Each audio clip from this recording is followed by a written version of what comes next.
اعتبار سے تیاری یہ ہے کہ آپ کو جو خریداری، آپ کو جو شاپنگ، اپنے بچوں کے کپڑے عید کے واسطے رمضان میں خریدنے ہیں، اللہ کے واسطے شعبان ہی میں وہ خریداری کر لیجئے گا۔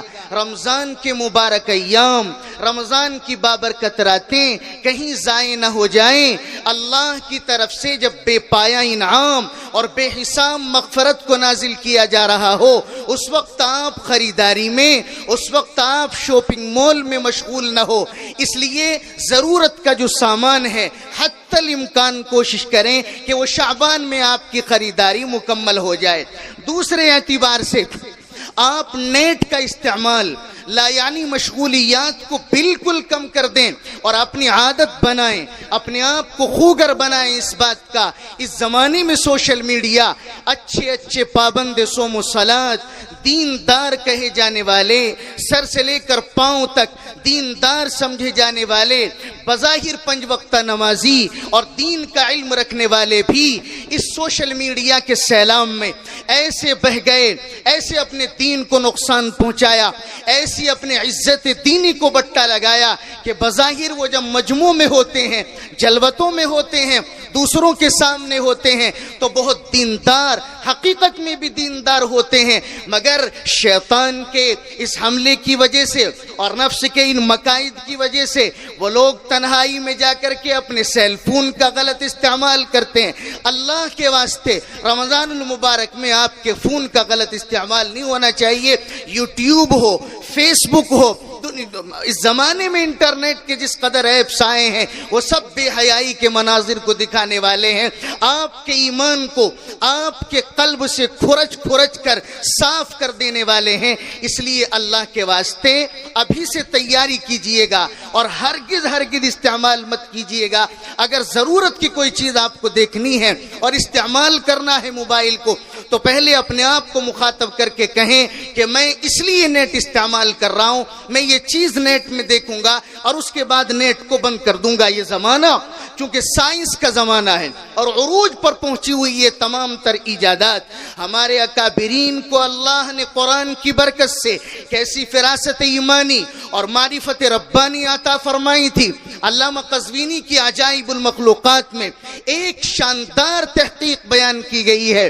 امام جعفر الصادق رحمت اللہ علیہ فرماتے ہیں کہ امسال جو رمضان آنے والا ہے اس کا پہلا دن وہ ہوگا جو گزشتہ سال کے رمضان کا 5واں دن تھا۔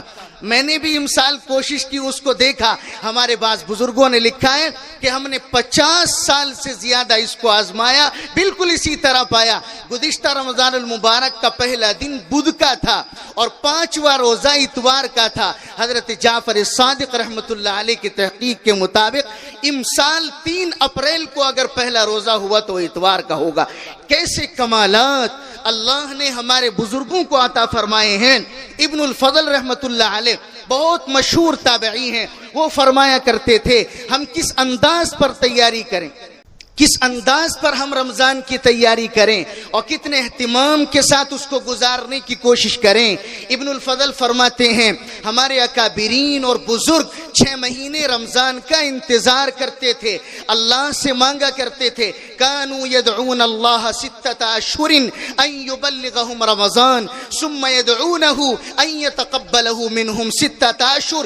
6 مہینے اللہ سے دعا مانگا کرتے تھے، اللہ بعافیت و سلامتی ہمیں رمضان تک پہنچا دیجئے، اور ہمیں پھر جب رمضان کا مہینہ گزر جاتا تھا پھر دعا فرمایا کرتے تھے، اے اللہ ہم نے رمضان میں جو کچھ ٹوٹی پھوٹی عبادتیں کی ہیں آپ اس کو قبول فرما لیجئے گا۔ اللہ تعالیٰ کی جانب سے رمضان کے ہر دن میں جہنم سے لوگوں کو آزاد کیا جاتا ہے اور رہائی کا پروانہ عطا کیا جاتا ہے۔ فرمایا ان للہ تعالی عتقاء من النار فی کل یوم ولیلۃ یعنی فی رمضان وان لکل دعوۃ مستجابۃ فی کل یوم ولیلہ۔ اللہ تعالی روزانہ جہنم سے لوگوں کو آزاد فرماتے ہیں۔ روزانہ ہر مسلمان بندے اور بندی کو ایک مقبول دعا دی جاتی ہے، ایک مقبول دعا کا اختیار دیا جاتا ہے، مانگے اللہ سے جو مانگنا چاہتے ہیں۔ اس لیے اللہ کے واسطے رمضان کو اہتمام کے ساتھ گزارنے کا ارادہ کیجئے گا اور گزارنے کی کوشش کیجئے گا اور گزاریے گا۔ رمضان کا ایک لمحہ آپ سے ضائع نہ ہونے پائے، تراویح کی ایک رکعت آپ سے چھوٹنے نہ پائے۔ جن آداب کا روزہ تقاضا کرتا ہے، رمضان کی مبارک ساعتیں تقاضا کرتی ہیں، انہی آداب کے ساتھ، انہی تقاضوں کے ساتھ رمضان کو گزاریے گا۔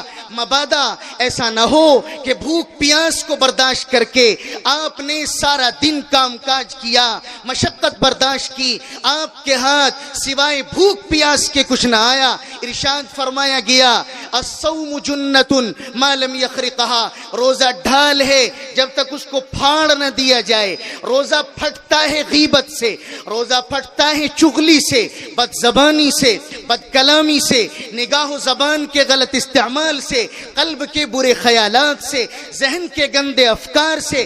اپنے آپ کو صاف رکھیے گا، اپنی زبان کا بھی، اپنے کانوں کا بھی، اپنے ہاتھوں کا بھی روزہ رکھیے گا، سرتاپا جسم کا روزہ رکھیے گا، آپ مکمل روزے دار بنیے گا۔ کھانا پینا چھوڑنا روزہ اس کا نام نہیں ہے۔ من لم یدع قول العمل قول الزور والعمل به فليس لله حاجة في ان يدع طعامه وشرابه۔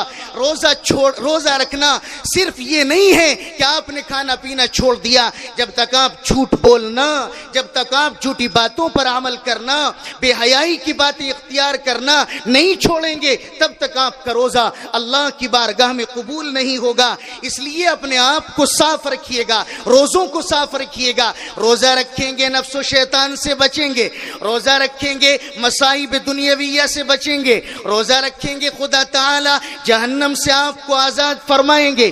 ارشاد فرمایا گیا ایسی بے مثال و بے ریا عبادت ہے روزہ، جس کے بارے میں سرور کونین جناب محمد الرسول اللہ صلی اللہ علیہ وسلم نے حدیث قدسی میں اللہ تعالیٰ کی طرف نقل کرتے ہوئے فرمایا، اللہ تعالیٰ فرماتے ہیں الصوم لی وانا اجزی بہ یا وانا اجزا بہ، روزہ میرے لیے ہے اور میں بذات خود اس کا بدلہ دوں گا۔ فرشتوں کو نہیں کہا آپ بدلہ لکھیے گا، کسی اور کے ذمے نہیں لگایا، اور یہاں بھی دنیا میں نہیں کہا کہ روزہ رکھنے کے بعد یہ ثواب عطا کیا جائے گا۔ بے مثال اور بے ریا عبادت کا بدلہ بھی شہنشاہ حقیقی اپنے دست مبارک سے عطا فرمائیں گے، شاہی اختیار کو استعمال کرتے ہوئے عطا کیا جائے گا۔ اس لیے ایک بات تو رمضان کے تعلق سے مجھے یہ عرض کرنی تھی، کوشش کریں اور اللہ سے دعا مانگے پروردگار آنے والے رمضان تک بعافیت و سلامتی ہم کو پہنچائے اور رمضان کو اپنی مرضی کے مطابق گزارنے کی ہم سب کو توفیق نصیب فرمائے۔